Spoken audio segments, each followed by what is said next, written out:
Para quem não conhece, a FI Group by EPSA é, neste momento, uma das maiores empresas mundiais no âmbito do financiamento e da inovação. Nós, essencialmente, e entre outras matérias, o que fazemos e a nossa especialização acaba por ser apoiar empresas na captação de incentivos, na redação de projetos, no seu acompanhamento, incentivos fiscais, projetos de investigação também, desenvolvimento, inovação, e também, claro, apoiamos nesta componente mais de entender, lá está, o financiamento para a sustentabilidade, que tipo de requisitos estão inerentes e também, claro, consultoria clássica para estes temas. Como a Cília disse bem, portanto, a vossa presença, e muito grata por isso mesmo, será nesta sessão, irá apoiar uma associação específica portuguesa, é a Associação Portuguesa de Luto Perinatal, num momento em que se fala também muito sobre a natalidade, pouco se fala sobre as perdas gestacionais e as perdas e os lutos de mães, de pais, de famílias associados a estes processos, e portanto esta associação faz um trabalho incrível no apoio a estas famílias e, portanto, é uma associação que merece aqui também o nosso carinho e o nosso contributo. Nesta sessão em particular, o que é que vamos fazer? Vamos percorrer aqui os principais programas, os incentivos, os mecanismos de apoio ao financiamento de projetos sustentáveis. Com muita pena minha, não conseguiremos ir a fundo a cada um, mas o grande objetivo aqui, muito concreto, é sair daqui o meu objetivo é que saiam daqui com uma visão prática das oportunidades que existem, do que é preciso para lhes aceder, como transformar aqui a exigência regulatória na alavanca de crescimento das vossas organizações e dos projetos que vão desenvolvendo nelas. E outro tema, outra ideia que eu gostaria, digamos, como uma sementinha de deixar na vossa mente, é que logo à partida os temas de sustentabilidade, e estava a falar previamente ao início da sessão com a Cecília nesse sentido, a sustentabilidade é um termo muito abrangente, usamos e ouvimos, não é? Principalmente nos meios de comunicação, a palavra sustentabilidade quase chutada como uma bola, não é? É um tema demasiado abrangente, são temas do dia a dia de hoje e muito se fala sobre eles, mas mais do que isso, e de forma até muito genérica e rotineira, que ouvimos em género de diálogo, eu gostava de que compreendessem que os temas de sustentabilidade, os temas ligados às componentes ESG, portanto, a componente ambiental, social e de governança, são, nos dias de hoje, uma condição de acesso a capital mais barato, a melhores oportunidades, e, portanto, quem souber traduzir os seus projetos para a linguagem certa, nomeadamente a da taxonomia ambiental e social, já lá vamos, por exemplo, financiar-se-á com melhores condições. Pronto, quem não fizer vai ficar aqui um bocadinho de fora e poderá aqui perder algumas oportunidades até de inovação, de competitividade e de ser quase aqui um front-runner nestes temas. A sessão encontra-se dividida em 3 blocos. Primeiro, eu acho que é importante fazermos um enquadramento, portanto, o que é o financiamento verde e por que existe. Depois olharmos também para aquilo que é o financiamento público, os fundos, apoios da União Europeia e também do Estado. Depois o financiamento privado, o que é que vem da banca, o que é que vem dos mercados. No fim de cada bloco, eu procuro também mostrar-vos alguns exemplos de empresas que já beneficiaram e que têm trabalhado estes temas, umas há mais tempo, outras de forma mais recente, também para verem que isto acontece na prática e, portanto, não é apenas uma teoria ou uma wishlist, não. E depois termino com um slide que me parecem ser, assim, em jeito de súmula, fatores críticos de sucesso, de como transformar toda esta linguagem um pouco complexa e todos estes temas numa vantagem e uma vantagem competitiva para vós. Comecemos pelo princípio, pelo enquadramento, não é? Percebermos um bocadinho do que falamos e porque é que este tema... porque é que estes temas chegaram para ficar. Portanto, o que é o financiamento verde ou sustentável? Ele é um conjunto, ou entendido como um conjunto de instrumentos financeiros, de empréstimos, de obrigações, de fundos de investimentos e até mesmo de seguros, que são desenhados e pensados especificamente para financiar projetos que geram tipicamente benefícios ambientais e climáticos. Aqui o grande objetivo também é apoiar a transição de uma economia de baixo carbono, mais sustentável, muito em linha com aquilo que é o desígnio dos compromissos assumidos mundialmente e da própria União Europeia. E de onde é que isto vem? De forma aqui muito consolidada também, se calhar mais incisiva, digamos, o plano de ação europeu para o crescimento sustentável foi publicado pela Comissão Europeia em março de 2018, e este plano, eu diria que marcou aqui um arranque efetivo daquilo que era o entendimento das finanças sustentáveis na Europa, e, portanto, passou-se aqui a exigir que o próprio sistema financeiro classificasse os seus produtos e reportasse indicadores, como, por exemplo, o Green Asset Ratio, que é um indicador utilizado dos bancos, e aqui a ideia era muito, ou a intenção era reorientar o dinheiro, fosse ele público ou privado, para modelos mais sustentáveis de desenvolvimento, de consumo, modelos mais sustentáveis economicamente. Ou melhor, modelos que financiassem a nossa economia, mas que fossem mais sustentáveis. E porquê? Porque lá está, havia aqui a necessidade concreta em alinhar o sistema financeiro com os compromissos da União, os acordos, por exemplo, o Acordo de Paris, os Objetivos para o Desenvolvimento Sustentável, como uma meta global, digamos assim, e canalizar aquilo que era o capital privado para investimentos verdes, socialmente responsáveis também, e, portanto, aqui a ideia-chave é: existem regras para direcionar o capital, elas são solicitadas também pelo Banco Central Europeu, por exemplo, e por isso é necessário cumprir critérios e, portanto, aqui, mais do que a burocracia associada, digamos, é ao cumprirmos estes critérios, estamos a abrir uma porta, digamos, de acesso a um determinado tipo de financiamento. No que diz respeito àquilo que é o contexto europeu, e que todos nós, nas organizações que trabalhamos, explica, não é? A pressão que sentimos, eu creio que existem aqui 3 ou 4 peças a reter. Portanto, a primeira é efetivamente o Pacto Ecológico Europeu e o European Green Deal, que fixou a meta de tornar a Europa o primeiro continente neutro em carbono até 2050, com uma redução mínima de 55% das emissões de gases com efeito de estufa já em 2030, e para lá chegar, a União Europeia fez o quê? Comprometeu-se a mobilizar aqui pelo menos 1 bilhão de euros em investimentos sustentáveis nesta década. O segundo seria o Fit for 55, perdão, que é um pacote legislativo que efetivamente operacionalizou estas metas do Pacto Ecológico Europeu. O que é que ele fez? Entre outras coisas, obrigou, por exemplo, a que na União Europeia existisse mais energia de fontes renováveis, uma maior eficiência energética também nos diversos países membros e nos setores em que se opera. E, portanto, aqui as metas deixaram de ser um slogan ou uma wishlist ou uma carta de boas intenções e passou a ser aqui uma orientação muito estratégica e até, digamos, emanada em direito nacional, nomeadamente no que respeita às condições de acesso a determinados tipos de financiamento. Outro mecanismo que gostaria de mencionar, e que até saiu recentemente, se não me falha a memória agora foi esta semana, o preço associado, o preço do carbono associado ao mecanismo de ajuste carbónico das fronteiras, e, portanto, que é designado pela sílaba CBAM, e, portanto, qual é o grande objetivo? Evitar, ou serve para evitar, que exista uma fuga de carbono, ou seja, que se comprem produtos poluentes muito mais baratos a países que não têm regras ambientais exigentes.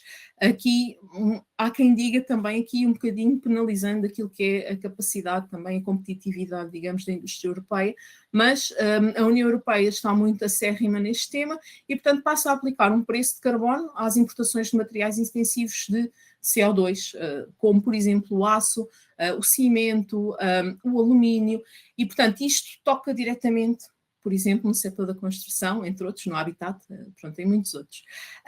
Junta-se também a isto aqui, e em jeito de último e quarto, digamos, contexto, a pressão dos mercados, portanto, tem que haver transição energética, mas existem também tensões geopolíticas, vejamos conjunto de conflitos que existem armados nos últimos anos, não é?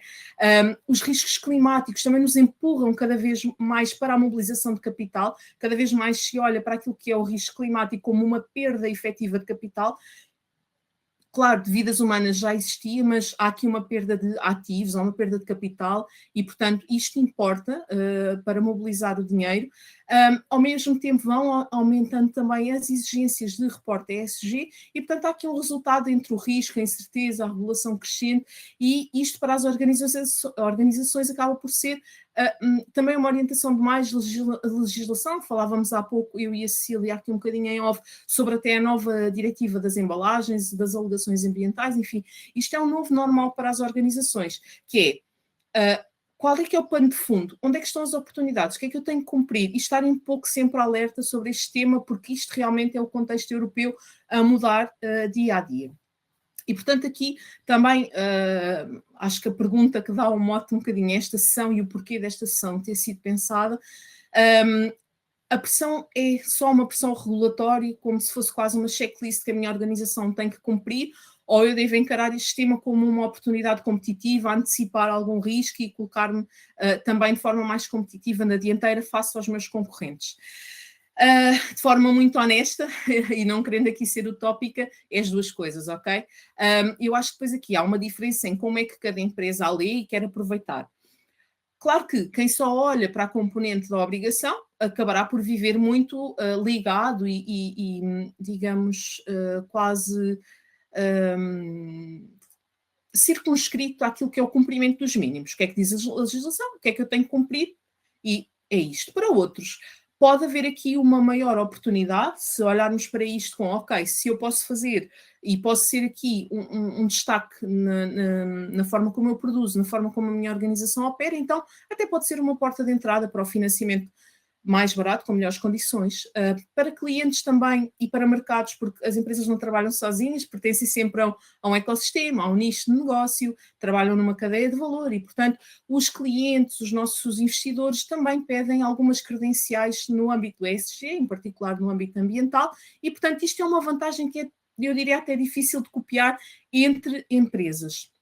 E, portanto, o que vos proponho também é olhar cada instrumento, não é? E cada questão, não é?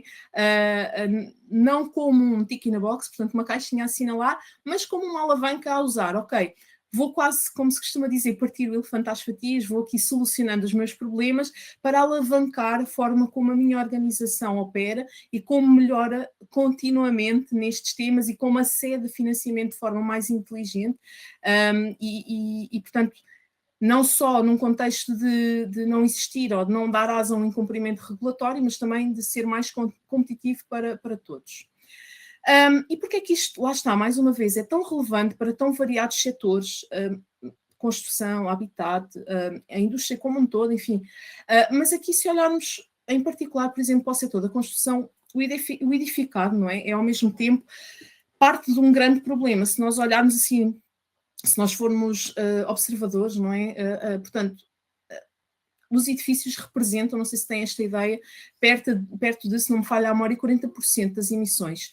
E, portanto, e cerca de 35% da energia consumida a nível global. Ou seja, nós não conseguimos reduzir emissões e sermos eficientes energeticamente se realmente não houver aqui uma transição climática para ao transformar a forma como construímos, como reabilitamos, como operamos os edifícios, como até utilizamos a energia de forma mais eficiente e de forma mais inteligente nas nossas indústrias e, portanto, não é só um habitat que estamos a chamar, não é só um ecossistema, é toda uma decisão política que impacta de forma muito transversal vários setores.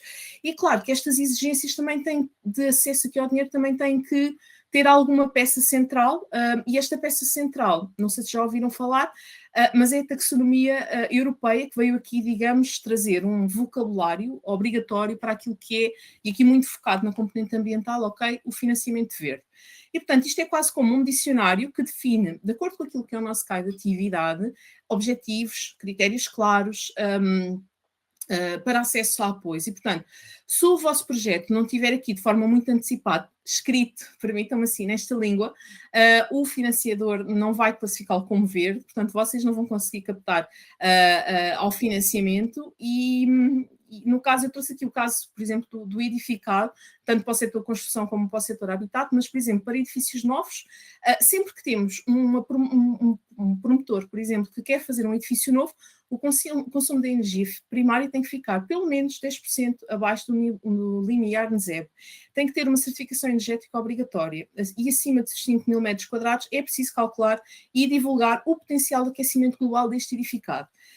No caso da renovação de edifícios, e lá está, no nosso país isto acontece muito também, é aqui um setor há uns anos esta parte em franca expansão, tem que haver uma redução mínima de 30% do consumo de energia primária, portanto isto é um número realmente a reter, e isto abre quase automaticamente a porta de financiamento.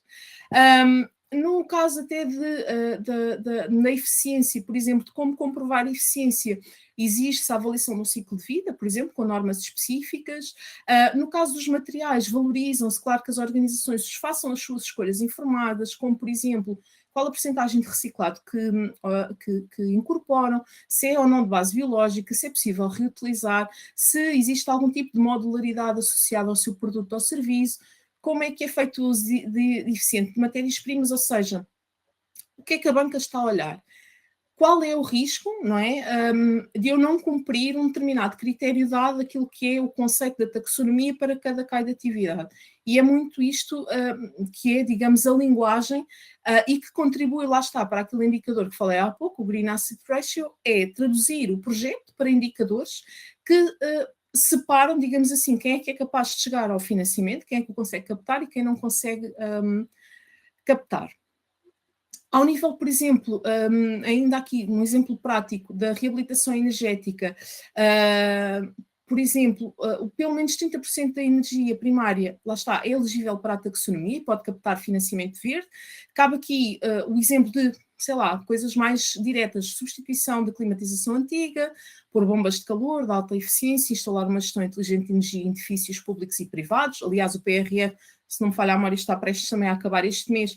Há um conjunto aqui de edifícios públicos que estão a ser renovados também com o apoio desse financiamento. No caso até da gestão de recursos, eu dei aqui o exemplo da construção modular, mas isto é perfeitamente aplicável àquilo que é a gestão de recursos numa indústria, numa organização qualquer. Permitem também aqui cumprir critérios de circularidade. Estou-me aqui a lembrar, por exemplo, de empresas até que operem como prestadores de serviços no domínio do software, do desenvolvimento de software, por exemplo, também têm critérios específicos a cumprir. Aqui muito focados também na redução de custos ao longo de todo o ciclo de vida, não é só o ambiente, mas também aqui a economia, e claro, novos produtos sustentáveis, e é claro que, mais uma vez, não vale dizer que um produto é sustentável só porque nós, sei lá, reutilizamos um subproduto de alguma indústria, ou porque incorporamos 10 ou 15% de um determinado material de origem biológica, não. Tem que haver aqui uma informação mais credível, se calhar mais uma camada adicional, digamos, de complexidade, como as DAPs, as declarações ambientais de produto, que são, digamos, instrumentos que se tornaram centrais para provar com dados que realmente um determinado produto é ambientalmente mais sustentável comparativamente a outros ou de referência do mercado. Portanto, não basta afirmarmos, não basta escrevermos no nosso site ou no nosso produto, temos que ter uma alegação que tenha, digamos, que seja auditável e que seja rastreável para o podermos dizer. Portanto, feito o enquadramento, vamos àquilo que interessa, não é? Que é o dinheiro, e começava aqui pela componente pública, que é para muitas empresas a porta de entrada, digamos, mais acessível. Nós na EFI, pronto, fizemos aqui também este apanhado. Existem estes dois grandes programas que gostaria de salientar, portanto, são dois grandes programas europeus. O Horizon Europe é o principal programa, digamos, da União Europeia para a investigação, desenvolvimento e inovação até 2027, depois, entretanto, certamente, acho eu, entrará outro. A ideia aqui é promover tecnologias que apoiam a transição verde e digital. Ele está aqui organizado em 3 pilares muito concretos, que têm a ver com o clima, a energia, a mobilidade, o digital, a indústria e também aqui a alimentação, a bioeconomia, recursos naturais e também ambiente. No caso do programa LIFE, é o principal instrumento da União para o Ambiente e a Ação Climática, financia projetos muito práticos, piloto de demonstração, por exemplo, em 4 subprogramas, digamos assim, muito alinhados: natureza e biodiversidade, economia circular e qualidade de vida, mitigação e adaptação climática e transição para a energia limpa. E, portanto, se tem algum projeto na vossa organização a decorrer de economia circular, de construção sustentável ou mesmo energia limpa, este é um projeto que poderá interessar para aqui a captação de fundos, digamos assim. Depois, o Innovation Fund, subindo aqui um bocadinho a escala, é um programa de grande dimensão para a comercialização de tecnologias de baixo carbono. Ele financia projetos essencialmente inovadores em indústrias, que são consideradas indústrias intensivas em energia, renováveis, por exemplo, projetos também de captura de carbono e eficiência energética, que é algo que infelizmente ainda se vê pouco, valoriza sobretudo aquilo que é um impacto real, climático e altamente mensurável. Portanto, há aqui também, claro, estamos a falar sempre de projetos que têm um elevado investimento e também carece, claro, de uma grande transformação industrial. Mais perto de nós, digamos assim, do nosso Portugal, Portugal 2030, que também é um programa quadro que está praticamente a terminar, não é? Estamos em 2026, portanto, até 2030 ainda mais alguns irão abrir. Dentro deste programa, operacionaliza fundos europeus em Portugal, e a ideia aqui é que se trabalhe a competitividade, a inovação, a transição verde, o desenvolvimento regional, porque também existem programas específicos, quadros pequeninos, quadros regionais. Dois dos seus eixos compreendem-se como sendo a inovação e a transição digital, mas também a ação climática e sustentabilidade, que são diretamente relevantes de forma muito transversal para qualquer setor.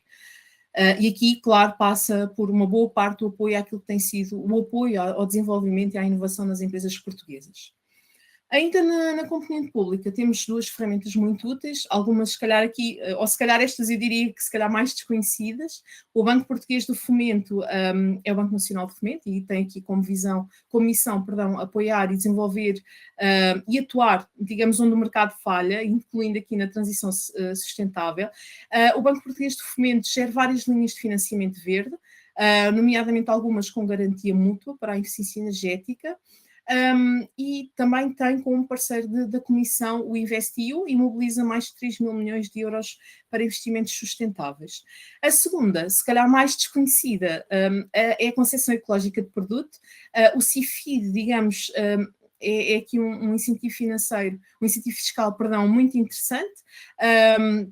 Mas quando as organizações passam a barreira, digamos assim, de elaboração do simples, entre aspas, do simples CIFID e colocam também e dispõem-se a realizar este processo de concessão ecológica, estamos a falar de uma majoração de 120% dos custos de investigação e desenvolvimento associados, digamos, a introduzir a sustentabilidade no design. E, portanto, importa lembrar, lá está mais uma vez, são conceitos muito transversais.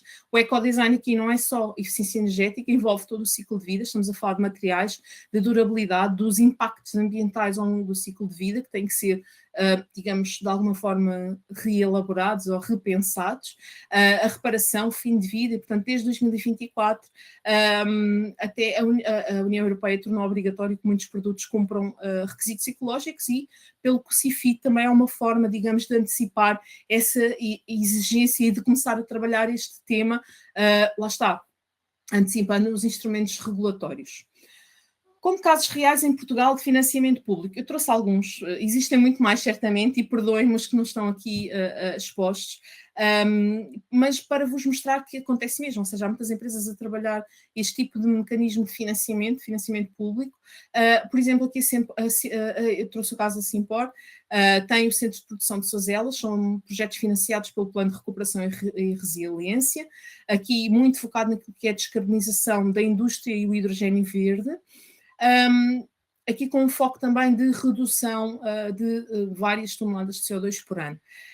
E, portanto, acho que é importante perceber, não é, que o cimento é um material que literalmente sustenta as nossas cidades e descarbonizar este tipo de material com dinheiro público é claro que traz aqui uma grande mais-valia para esta organização, mas também para todos nós como sociedade. Um exemplo um bocadinho mais pequeno, mas lá está. É uma PME, é a Ecogres, é uma cerâmica que foi cofinanciada pelo Compete e pelo Portugal 2030, produz pastas com mais de 95% de resíduos e subprodutos industriais, que são também com utilização de fornos preparados para hidrogênio, portanto há aqui uma dimensão muito interessante e uma utilização do conceito de economia circular a operar, digamos, nesta organização, nesta PME. E também para demonstrar aqui um bocadinho que os setores, os próprios setores também se mobilizam e movem-se, não é, em conjunto. Há várias agendas mobilizadoras, eu trouxe aqui o plano de resiliência, por exemplo, recuperação e resiliência da cerâmica, da Vista Alegre, da Bosch, da Termotecnologia e construtora da EST, enfim, e o exemplo claro de alguns programas e instrumentos que foram utilizados nesse sentido. Passando aqui ao bloco de financiamento verde, portanto, olhamos para a banca, para os mercados, que é onde o volume, digamos assim, se calhar ainda é maior e onde a diferença de preço também poderá ser interessante.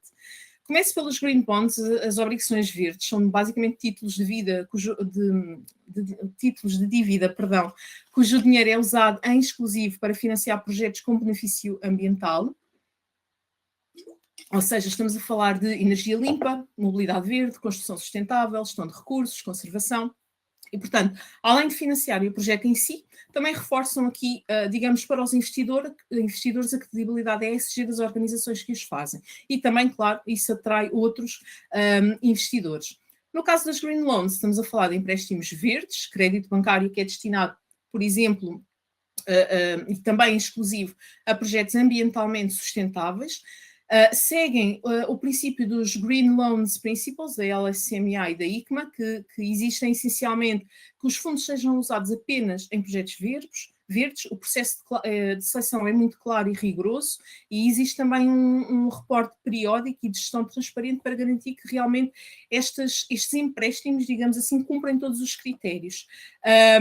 E, portanto, lá está, se repararem, há algo que, independentemente de ser público ou de ser privado, importa referir, que é a transparência e a rastreabilidade no processo e também, claro, as evidências utilizadas.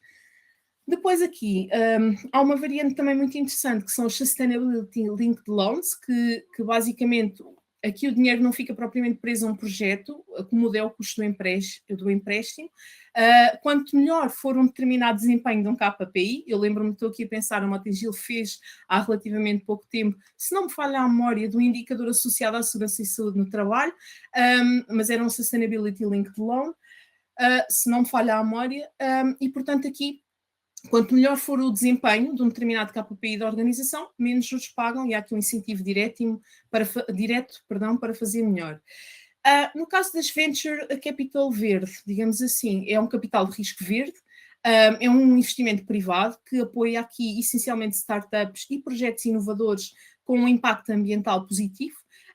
Estes fundos normalmente concentram-se em green tech, renováveis, circularidade, descarbonização, também materiais sustentáveis, mas estamos a falar sempre de empresas mais jovens, mais tecnológicas, digamos assim, mas não é uma via a ignorar. Nós não sabemos hoje amanhã se alguma organização onde trabalhamos também não vai aqui desenvolver ou operar ou dar origem, dar vida a uma startup. Casos reais, tal como no setor público, a Motengil, um deles que tinha mencionado, portanto ela foi pioneira, foi uma das empresas aqui pioneiras ligadas à sustentabilidade, com emissões sucessivas até cotadas no Euronext Lisbon, e pronto, fizeram aqui algumas obrigações ligadas à sustentabilidade como um todo, não estritamente às componentes verdes, à componente ambiental, e portanto também um projeto bastante interessante. No caso da EDP, claro, uma empresa muito grande, teve aqui o acesso a green bonds e foi, digamos, responsável por cerca de 91% das emissões de obrigações verdes em Portugal, é um volume muito grande, e digamos que é hoje um dos seus principais instrumentos de financiamento. Por curiosidade, só em 2026 emitiu 750 milhões de euros numa operação considerada verde.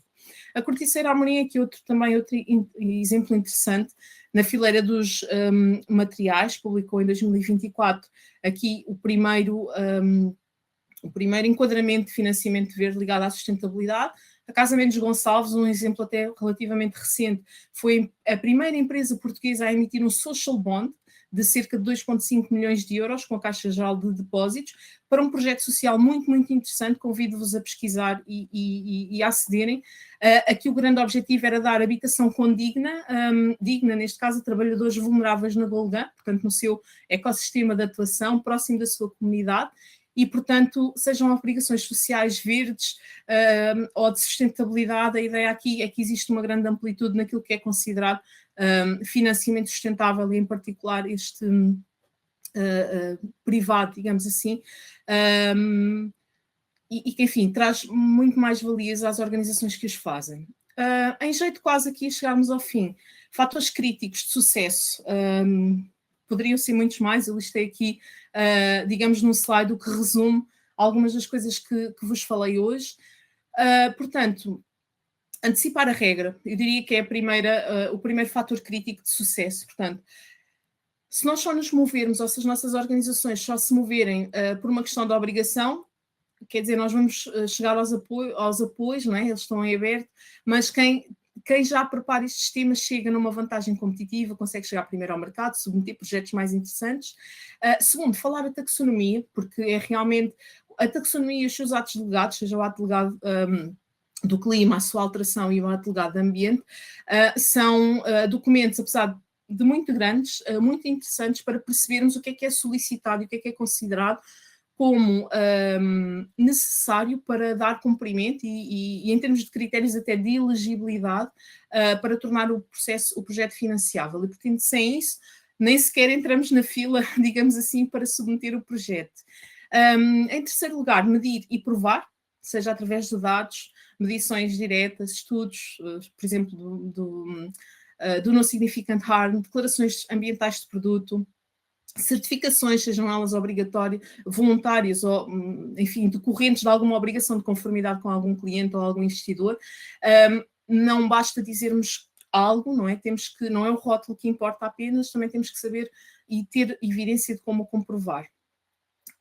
Em quarto lugar, escolher e combinar o instrumento certo para cada projeto.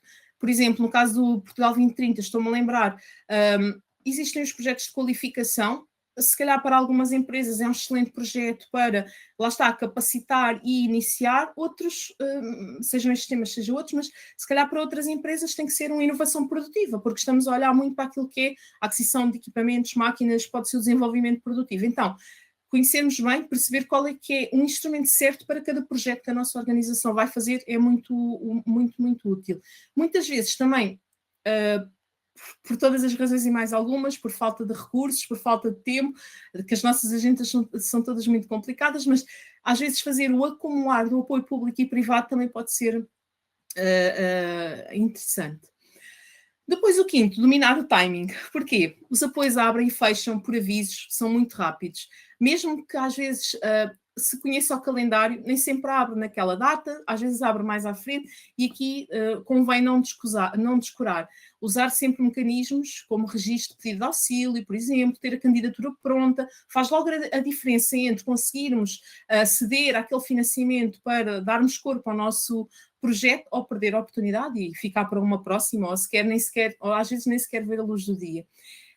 E por último, integrar na estratégia, ou seja, muitas vezes as organizações olham para estes temas da sustentabilidade, das coisas verdes, entre aspas, do ESG, como, lá está, mais uma vez, um tick in a box, portanto, uma checklist a cumprir, coisas muito aborrecidas, mas temos que olhar um bocadinho ao contrário.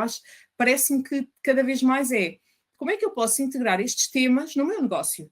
Se eu for mais atrativo para o meu investidor, é claro que eu vou conseguir captar mais financiamento. Se eu me antecipar a toda esta regulamentação, se eu preparar os meus projetos para conseguir captar financiamento público ou privado, eu vou ser muito mais competitivo, vou ter muito mais cash flow, vou conseguir trabalhar mais, contratar mais pessoas, ter projetos mais ambiciosos, enfim.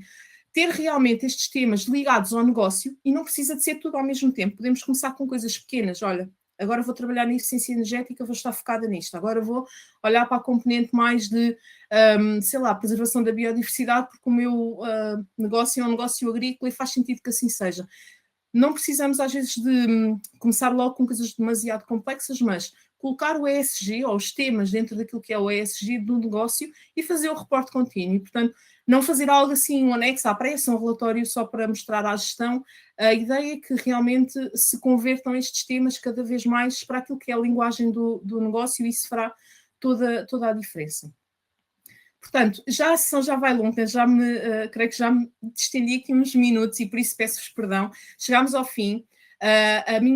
O meu desejo aqui era deixar-vos com a ideia como começámos, portanto, e acho que aqui a leitura tem outro peso, portanto, o financiamento verde não deve ser encarado como uma obrigação a somar à nossa to-do list interminável, não é? Deve ser encarado aqui realmente como uma vantagem competitiva de acedermos a capital mais barato, a clientes, abrirmos a porta e conseguirmos materializar negócio com clientes ou com investidores que são cada vez mais exigentes. E quando se trabalha nestes temas, é uma posição que organizacionalmente é difícil de copiar e, portanto, olhar para um caminho futuro diria até 3 passos fundamentais. Traduzir, por exemplo, lá está, trazer o ESG para dentro do negócio, traduzir os projetos para a taxonomia, reunir informação, fazer um audit trail daquilo que é toda a informação que eu preciso de recolher para garantir a evidência do que estou a comunicar e fazê-lo no timing certo, procurar antecipar-me. E é claro que se eu fizer isto de forma estruturada, eu construo não só uma boa história, digamos, de sustentabilidade, mas também antecipo muitas vezes problemas associados à reputação que estão às vezes à beirinha e à espera de acontecer. Portanto, eu espero que tenha sido útil, que tenha sido esclarecedor e agradeço a vossa atenção.